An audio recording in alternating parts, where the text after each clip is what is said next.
এখানে একেবারে লট দেওয়া ছিল হচ্ছে পেঁয়াজ, হ্যাঁ। তো ওরা আবার সেই পেঁয়াজ নিয়ে যে কিছু চাঙে উঠাইছে আর কিছু বিক্রি করছে আর কি।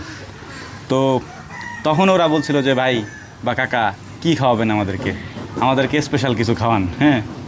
তো ওরাও কাজ করছে, ওরাও কাজ করছে, দুই পার্টিতেই কাজ করছে। তা দুই পার্টিরে ভাবছে আজকে পেঁয়াজই রান্না করে খাওয়াবো আর কি। কারণ পেঁয়াজ আমাদের এদিকে প্রচুর হয়, এই পেঁয়াজই কেউ খায় না, বাজার থেকে কিনেই খায়।